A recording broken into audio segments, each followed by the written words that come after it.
guys, for those of you who don't know who I am, I'm Jared, and I'm here just to talk a little bit about what God's doing in my life these days. Some of you guys may see me on Wednesday nights or Sunday mornings and don't know a whole lot about me, and the idea of this is just to share what God is doing in my life. And so something that I've been wrestling with and that God has brought to my attention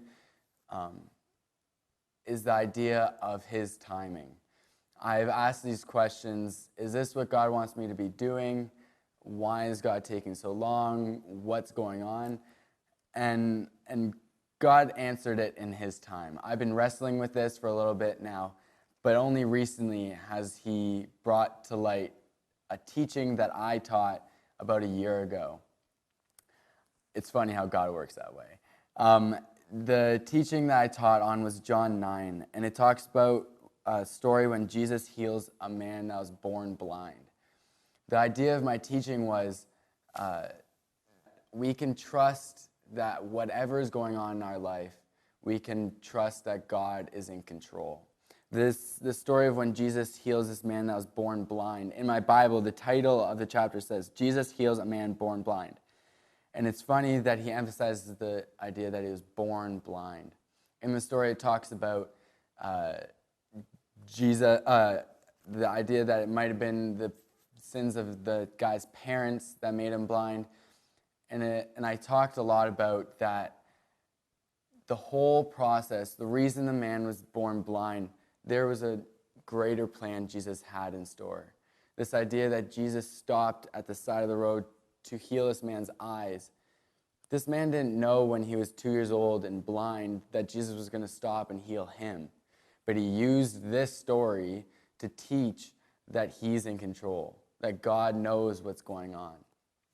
The idea is, even though I don't know what's going on right now in this moment, God does. And I can just rest in that idea that God knows what's going on. Even though I don't understand and that I'm not in control, God is. And that I can trust that. So I may look all like I'm put together and I know what's going on. Best believe I don't. But I can just trust that God is. And so it's funny that God brought back this whole teaching I did a year ago. And it was as if I was preaching to myself, but God was the orchestrator of it all. It's funny how we talk about time, and yet He's the one who saw all this and knew that the teaching I was going to do back then was going to impact me now. And so, yeah, that's sort of what's going on in my life. I'm still struggling with it. It's still difficult some days and other days, but I know the truth is that God's in control and that I can trust Him. That's what I need to believe, and that's what God has called us to do, is just trust Him. And so that's what I'm doing. That's what I'm doing in life right now. And that's what God's up to, and that's what God's working on in my life. And yeah, just journeying with Him is kind of fun. Yeah, thanks. Bye.